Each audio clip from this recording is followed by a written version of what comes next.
내 슬픔을 등에 지고 가는 친구들에 대하여. 자라오면서 우리 곁에는 많은 친구가 있었다. 지금은 이름도 얼굴도 가물가물하지만 어릴 적 소꿉놀이를 같이 했던 친구, 손잡고 같이 학교에 다니던 친구, 영원한 우정을 맹세하며 비밀 노트를 나누었던 친구, 인생의 의미와 사랑을 논하며 밤새 술잔을 기울였던 젊은 날의 친구, 좌절과 절망 속에서 헤맬 때 나를 찾아와 내 이야기에 귀 기울여 주고 힘내라며 등을 두드려 주던 친구, 인생의 대소사마다 달려와 내 기쁨과 슬픔을 함께 나눈 친구, 너 참 괜찮은 녀석이다 라며 나의 삶에 빛나는 의미를 부여해 주던 친구. 학창시절 만난 친구는 내가 살고 있는 테두리 안에서 만난 사람들이었다. 같은 동네에서 자라거나 같은 반이 되고 같은 동아리를 하면서 만난 것이다. 그래서 만일 이사라도 가면 그 친구들과 멀어질 수밖에 없었다. 하지만 어른이 되고 나서 만나는 친구들은 내 의사에 따라 내가 선택한 친구들이다. 그래서 이때의 우정은 기본적으로 자유를 토대로 자라난다. 그리고 사춘기 때처럼 뭔가 절박해서 날마다 만나야 할 것 같은 강렬한 요소도 사라진다. 왜냐하면 이미 내 정체성을 확립되어 있고 내 안의 욕구들은 가족이나 직장 동료들을 통해 어느 정도는 해소하기 때문이다. 그래서 성숙한 친구 관계는 서로 의지하지만 서로에게 너무 많은 영향을 받지 않을 만큼 적절한 거리를 유지하게 된다. 때때로 갈등이 있지만 그래도 견딜 수 있으면 필요하다면 친구에게 따끔한 말도 한다. 그렇게 서로의 생각과 마음을 자유롭게 나누는 것이다. 그렇다고 친구의 중요성이 덜해지는 건 결코 아니다. 아무리 어른이 되었다 할지라도 인간은 모두 삶 앞에서 무력한 존재이기 때문에 삶의 무게를 함께 나눌 친구가 꼭 필요하다. 특히나 40이 넘으면 삶의 여정에서 샌드위치처럼 가운데 끼어 있는 상태로 위와 아래에서 동시에 오는 많은 요구를 감당해야 한다. 집안의 경제를 책임지고 아이들 뒷바라지 하느라 허리가 휘지만 사람들은 그것을 당연한 일로 받아들인다. 힘겹다고 말하면 나 스스로 무능함을 인정하는 말처럼 들릴까봐 어디 가서 한숨도 제대로 못 쉰다. 그러나 사람은 어린아이든 어른이든 노인이든 모두 전지전능한 신이 아니기 때문에 미처 해결하지 못하는 취약한 부분이 있다. 이럴 때면 나에게 버틸 힘을 주는 친구가 더욱 절실해진다. 한편 인생의 절반을 넘어서면 나와 배우자 모두 나이 들므로 인해 성적 매력을 잃어가게 된다. 그런데 이 자연스러운 변화를 받아들이지 못하면 부부 사이의 성생활을 피하게 되고 갈등이 생긴다. 또 부부 사이의 갈등을 해소해주는 통로였던 자녀들이 떠나가면서 둘 사이에 새로운 긴장이 생겨나는데 이를 잘 극복하지 못하면 부부 사이가 극단으로 치닫는다. 이럴 때 친구는 아무것도 요구하지 않으면서 내 이야기를 들어준다. 그리고 배우자나 아이들에게 받았던 상처를 다독여준다. 그래서 동창의 등을 통해 옛 친구를 더 열심히 찾게 되고 친구와 어울리는 일이 잦아진다. 친구야말로 공허함에 시달리는 나의 삶을 긍정해주고 나의 삶에 의미를 부여해 주기 때문이다. 그리고 앞으로 어떻게 살아야 좋을지 방향을 모색할 때 기꺼이 동반자가 되어 주기도 한다. 인간은 관계 속에서 살아가고 관계 속에서 성장하는 법이다. 그런데 이 관계가 때론 너무 헐거워 우리를 외롭게 만들고 때론 너무 밀착되어 우리를 질식하게 만든다. 그 사이에 간극을 메워주는 게 바로 가까이 두고 오래 사귄 친구다. 혼자서는 살아가기 힘든 이 세상에서 나를 지탱해주는 심리적 버팀목이 되어주는 것이다. 그래서 인디언 속담 중에 친구는 내 슬픔을 등에 지고 가는 자라는 말이 있지 않은가? 그런데 우정은 사랑과 달리 필요하다면 서로 헤어져야 할 시기를 만나게 된다. 그렇게 만남과 이별을 반복하는 동안 우리는 성장한다. 이것을 인정하고 받아들일 줄 알아야 한다. 더구나 우정은 시간과 공간에 의해 형성되는 관계이니만큼 시간과 공간에 의해 제약을 받는다. 그러나 이러한 우정의 속성이 우정의 가치를 깎아내리는 것은 아니다. 지금은 약간 소원한 사이라 할지라도 나와 한 시절을 공유하며 세상의 다리가 되어준 친구가 있다면 그것만으로도 충분한 가치가 있다. 또한 상대를 있는 그대로 인정하고 배려해 주는 것. 모든 관계에는 때가 있고 한계가 있음을 인정하는 것. 나를 위해 죽을 수 있는 친구가 진짜 친구다라는 우정에 대한 지나친 이상을 버리는 것. 이 모든 것을 배우고 난 뒤에야 우리는 비로소 서로에게 더 진정한 친구가 될 수 있다. 그렇게 얻어진 친구는 나를 참 잘 알고 있으면서도 여전히 나를 좋아해주는 사람이며 인생에서 우리가 누릴 수 있는 가장 값진 기쁨 중에 하나다. 나에게도 그런 친구들이 있다. 나는 요즘 아침에 일어나면 스마트폰의 대화창부터 확인한다. 밤새 오간 이야기가 궁금해서다. 자주 만나면서도 늘 소식이 궁금하고 힘든 일이 있으면 내일처럼 걱정이 된다. 아무에게도 얘기하지 못한 속내를 털어놓고 서로 위안을 주고받는다. 그들을 생각하면 입가에 웃음이 번지니 연애와 다를 게 없다. 그들은 바로 30년 만에 다시 뭉친 나의 고등학교 친구들이다.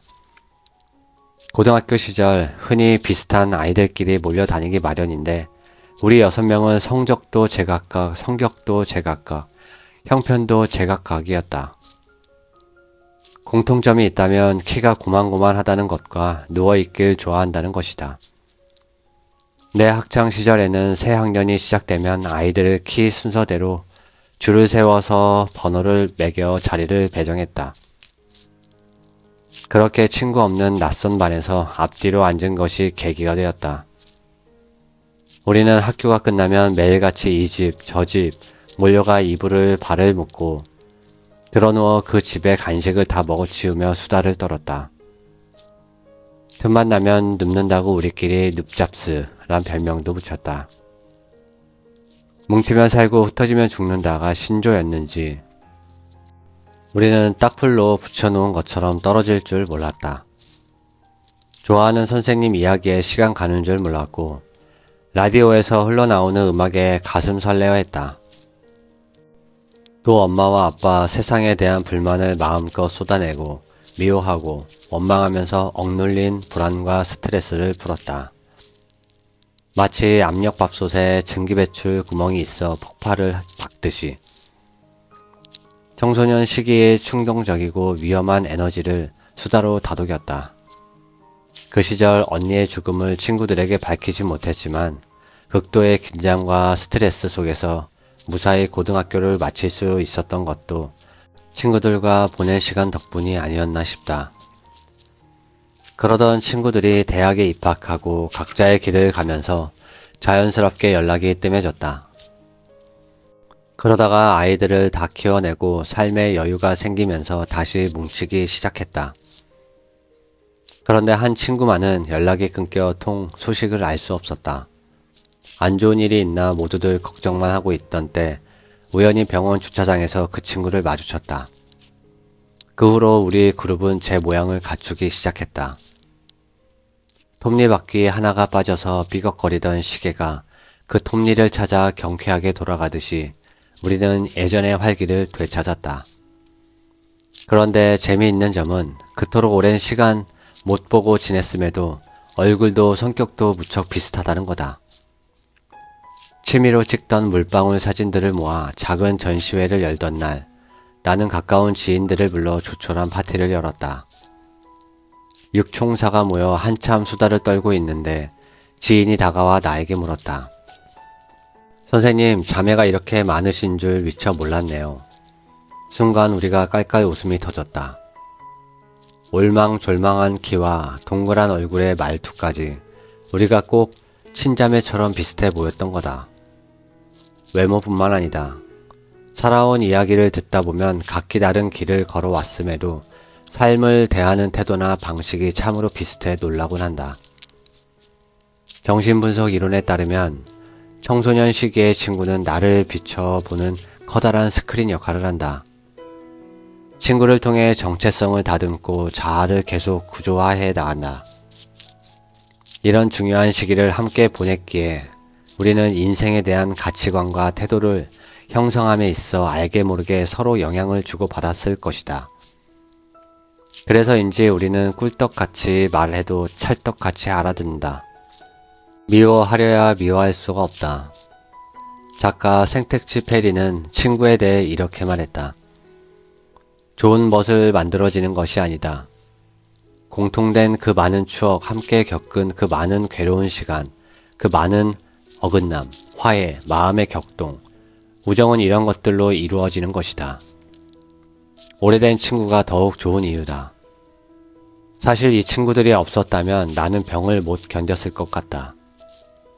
친구들은 좋았다 나빴다를 반복하는 내 상태를 늘 염려한다. 나는 친구들에게만은 솔직히 내 병을 이야기한다. 어떤 날은 약 바꾸고 며칠 좋아져서 기대했는데 생체 밸런스가 깨져서인지 더 어지럽고 힘드네. 이 지루한 싸움이 언제 끝날까 아님 익숙해질까 라고 메시지를 보냈고, 또 어떤 날은 약 지속 시간이 줄어들고 있어 약 기운이 떨어지면 그냥 뛰어내리고 싶을 만큼 괴로워. 그래도 내가 너희들을 두고 뛰어내릴 수 있나? 잘 되겠지 하고 이 악물고 버티고 있다. 빨리 사람이 되고 싶다 라고 메시지를 보냈다. 때로 남편이나 아이들에게 받은 상처까지도 솔직히 털어놓는다. 친구들은 그럴 때마다 만사 제쳐놓고 끝까지 내 이야기를 들어주었고, 나는 그 고마움에 다시금 버틸 힘을 내곤 했다. 어쩌면 내가 아픈 와중에도 가족들에게 짜증을 부리지 않고 웃는 모습을 좀 더 많이 보여줄 수 있었던 것도 그 친구들 덕분인지도 모른다. 여전히 우리 6명은 집에 모여 이불 속에 발을 집어넣고 드러누워 간식을 까먹으며 수다를 떤다. 친구들이 아픈 나를 배려해 주로 우리 집에서 만난다는 점만 달라졌을 뿐이다. 30년을 뛰어넘어 회상에 잠기기도 하고 현재의 어려움들을 토로하기도 하며 미래를 계획하고 삶의 의미를 다시 생각해 보기도 한다. 그렇게 한바탕 이야기 보따리를 풀어 놓으면 아팠던 몸도 조금은 괜찮아진다. 성장통을 함께 겪어내고 각자의 삶을 치열하게 살다가 노을이 보이는 생애의 한 시점에 모인 우리들. 멋지게 나이든 서로에게 감탄하고 기뻐하며 삶의 후반부를 좀 더 재미있고 의미있게 꾸려가자고 다짐하는 우리들. 앞으로도 우리는 손을 잡고 남은 인생을 함께 걸어갈 것이다. 마지막으로 내가 바라는 게 있다면 친구들과 좀 더 오래 보고 싶다는 것뿐이다. 내가 충고를 잘하지 않는 까닭. 나는 언젠가부터 소설 상록수에 나오는 변변한 의료 기구 하나 없는 시골에서 아파도 제대로 치료받지 못하는 사람들을 돌보는 의사가 되고 싶었다. 그런데 아버지는 여자가 하기엔 일이 너무 힘들다며 의과대학 진학을 반대했다. 하지만 나는 의사가 되고 싶어 고집을 부렸고 기어이 의대에 들어갔다. 그 일로 나는 집안에서 아버지의 고집을 꺾은 유일한 자식이 되었다. 그런데 의대에 들어간 뒤 또 한 번 아버지와 부딪히게 되었다. 당시에는 연극을 한다고 하면 딴따라라고 얕잡아 보는 분위기였는데, 그럼에도 나는 개의치 않고 의대 연극반에 들어갔다. 아버지는 공부도 벅찰 텐데 딸이 하필이면 딴따라를 한다고 설치니까 또 한 번 화를 냈다. 그러나 이미 연극에 미쳐있던 나는 또다시 아버지의 뜻을 거스를 수밖에 없었다. 방학 내내 공연 연습을 하러 가는데 토플 학원에 간다고 거짓말을 했다. 나는 그렇게 부모님의 반대에도 불구하고 하고 싶은 걸 했더랬다. 그런데 내가 누군가에게 충고를 할 자격이 있을까? 충고는 기본적으로 너는 틀렸다는 뉘앙스를 품고 있다. 사람은 누구나 자기가 틀렸더라도 막상 지적하면 그 사실을 인정하기 싫어할 뿐더러 청개구리처럼 엇나가고 싶어 한다. 나도 충고를 들으면서 엇나가고 싶은 마음을 느꼈었다. 그러니까 내가 충고를 하지 않는 첫 번째 이유는 내가 충고를 들었을 때 싫었기 때문이다. 내가 싫은 건 남도 싫은 법이다. 그리고 아무리 충고를 해줘도 그 충고가 들리지 않을 때가 있다. 그럴 때는 듣고 싶은 말만 듣고 결국엔 자기가 하고 싶은 대로 하게 되어 있다. 그러니 충고는 웬만하면 하지 않는 것이 좋다. 그럼에도 누군가 잘못된 길을 간다고 하면 충고를 해주고 싶은 마음이 드는 게 인지상정이다. 소중한 사람이 불을 향해 뛰어든다던데 왜 말리고 싶지 않겠는가? 예전에 누군가 물었다. 선생님, 후배 때문에 자꾸 화가 나요. 그 후배가 고민이 있다고 찾아와서 하는 이야기를 들어보니까 10년 전과 별로 달라진 게 없더라고요. 10년 전에도 비슷한 선택의 기로에 서서 저한테 조언을 해달라고 왔었거든요. 세상에 어떻게 10년 전에 했던 고민을 아직도 똑같이 하고 있을 수 있죠. 어쩌면 하나도 변한 게 없느냔 말이에요. 조금도 발전하지 않아서 놀랍고 너무 실망했어요. 가만히 말을 듣고 있던 나는 그녀에게 물었다. 본인은 그때와 비교하면 많이 성장한 것 같아요? 10년 전과 지금의 내가 달라져 있기를 바라는 것. 적어도 같은 문제를 놓고 똑같은 고민을 되풀이하는 게 아니라 더 현명하게 대처하고 싶은 것. 그것은 누구나 바라는 일이다. 하지만 사람이 쉽게 변하지 않는다. 나 또한 어떤 문제에 맞닥뜨렸을 때 10년 전 썼던 방법을 그대로 쓸 때가 있다. 다만 그때와 달리 지금은 또 내가 이러고 있구나 라며 먼저 알아차리고 스스로를 제어하는 힘이 조금 커졌을 따름이다. 그만큼 사람은 쉽게 변하지 않는다. 정신분석 치료의 과정이 그토록 오랜 시간과 반복 작업을 필요로 하는 이유도 인간이 자기 문제와 그 원인을 알았다고 해서 해묵은 문제를 곧바로 해결할 수 있는 게 아니기 때문이다. 대신 서서히 한 매듭씩 풀어가는 와중에 사람은 성장하고 변한다. 그래서 누가 봐도 잘못된 길을 가려는 사람을 보면 화가 날 수 있지만 화를 내는 것은 문제 해결에 아무 도움이 되지 않는다. 그러므로 조언을 건넬 때는 상대방에게 이야기를 하되 상대방이 내 말을 듣고 태도가 완전히 달라질 거라는 기대를 버리는 편이 낫다. 그리고 나는 상대방이 틀릴 수 있지만 나도 틀릴 수 있다라는 사실을 잘 알고 있다. 내 충고가 옳을 수도 있지만 틀릴 수도 있다는 말이다. 그래서 레지던트들을 상대로 슈퍼비전을 할 때도 나는 일방적으로 충고하기를 삼갔다. 슈퍼비전 시간에는 레지던트들이 환자를 치료한 사례를 발표하면 내가 그에 대한 코멘트를 해주면서 멘토 역할을 하게 되어 있는데 나는 늘 첫 시간에 레지던트들에게 말했다. 이 시간은 내가 가르치는 시간이 아니고 우리가 같이 배우는 시간입니다. 여러분이 새로운 시각을 가지고 있을 수도 있고 나는 내 경험을 가지고 여러분이 생각하지 못했던 것들을 이야기해 줄 수 있으니까요. 그러니 서로의 생각을 나누면서 함께 답을 찾아가 봤으면 합니다. 그러기 위해서 여러분들이 해줘야 할 게 하나 있습니다. 내가 어떤 말을 하든지 여러분은 I don't think so를 시작으로 자신의 의견을 말하는 겁니다. 내가 하는 말을 일방적으로 듣는 게 아니라 내 말에 선생님 제 생각은 다른데요 라는 말부터 시작하게 한 것이다.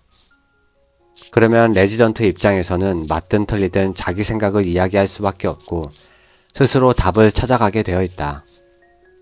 만약 내가 일방적으로 가르치려 들었다면 그게 정답일지라도 그들이 자기 것으로 소화하지 못하고 튕겨 내버렸을 것이다.